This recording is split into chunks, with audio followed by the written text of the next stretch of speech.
Hello, I'm Zuki, Marketing Manager at Blonyx, and this is part two of our series on building a personal brand.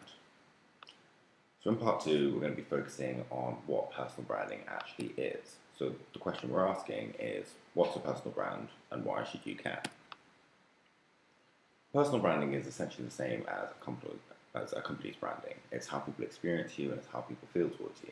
So here on the screen, we've got three celebrities. There are three people who you will definitely know who they are, and you'll most likely have some sort of feeling towards them that's either negative or positive. It might be a strong feeling or it might be a weak feeling, but there'll be some sort of feeling there. You'll have an opinion on them as an individual. And that is the power of their brand. They are no longer just people, they are people with meaning. They are people who stand for something or are closely associated with something. You might follow Donald Trump on Twitter or you might follow Kim Kardashian on Instagram simply because you see value in them as a person and what they represent more than just their role in society. And that is essentially what their brand has done for them.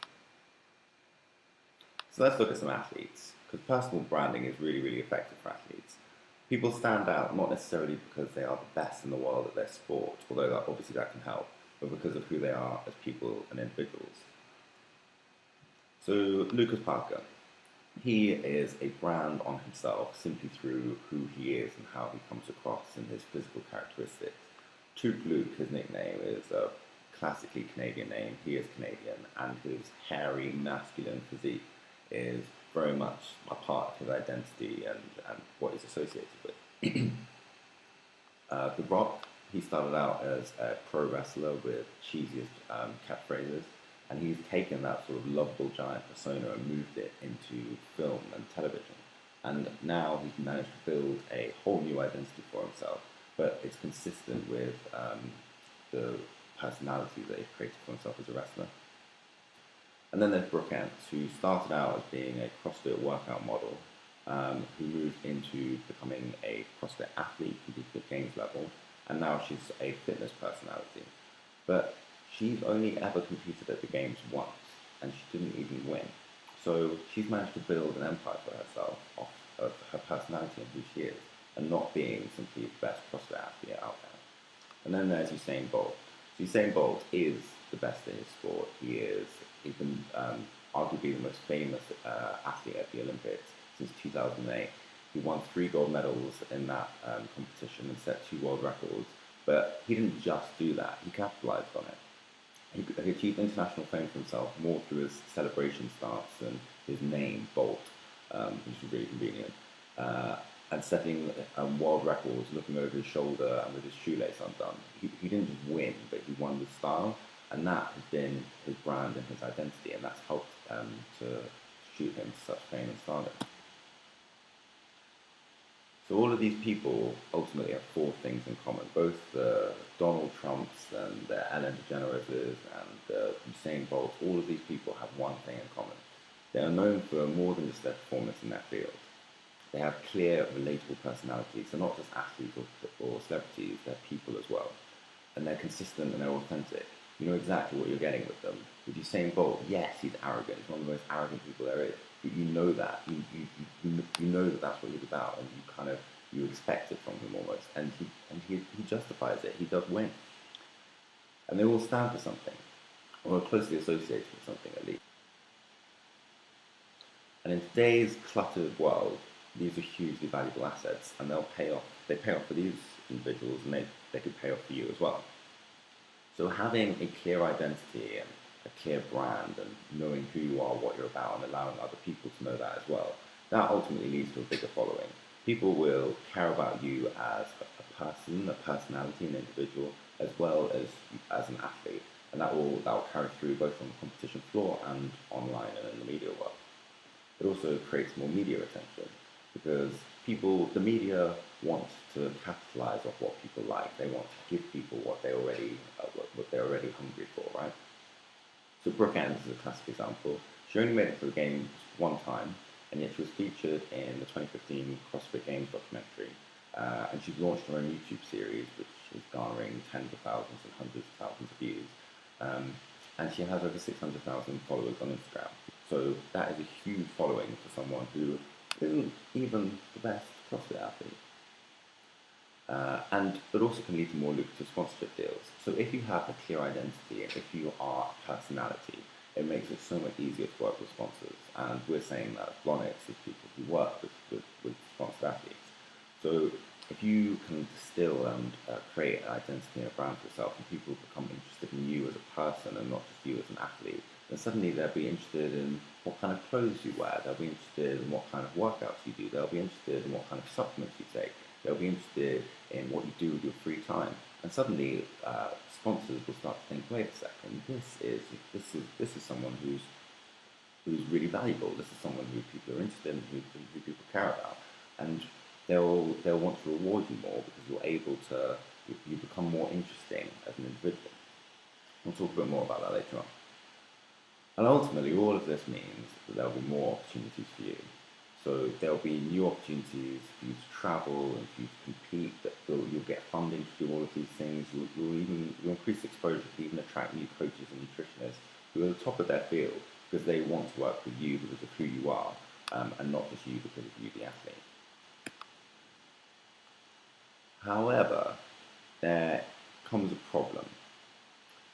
So most athletes struggle or break down at the crossover between simply having a big following and having a big following that can attract more media attention. And that's kind of where we want to help you out. It's not enough anymore to just be a strong athlete. You need to be a strong athlete with a personality, with something that's interesting and attractive about you. And that's where we can help you out. You have to remember that it's a cluttered landscape out there. There are so many, like CrossFit's a small world, if we're honest. There are so many athletes and personalities and people who are competing for attention within it. So it's quite difficult to stand out, and that's where your brand can come in. And your brand can last beyond your years as an athlete. So if we look at some examples, so Michael Jordan is the most valuable post-athlete business asset in the world. He's made more since leaving basketball than he ever did as a basketball player. His legacy also lives on through the Air Jordan line of basketball shoes that were created by Nike, and as well as his star role in the 90s classic Space Jam. A lot of this came from, yes, like he's a brilliant athlete, he's the best in his field, but a lot of this came from who he was and his personality and the way that people saw him as a person, especially his role in film. And then there's Seattle Seahawks star Marshawn Lynch. So this, I think, is quite an interesting case study. So he was famous for eating Skittles during matches and before games and all the time, basically.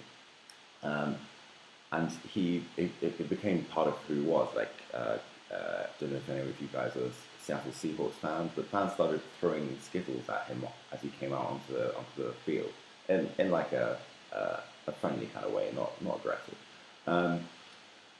But that love of Skittles and all that affection that he gave towards the brand, naturally, that eventually evolved into a sponsorship deal. And they recently threw him to Scotland, so that he could cover the Super Bowl and the reaction to the Super Bowl in Scotland, which, as you can imagine, was pretty small. But this huge thing, it just came from the fact that he really liked Skittles, and now he's an ambassador for Skittles, doing basically what he was doing before, but getting paid for it. And then there's David Beckham.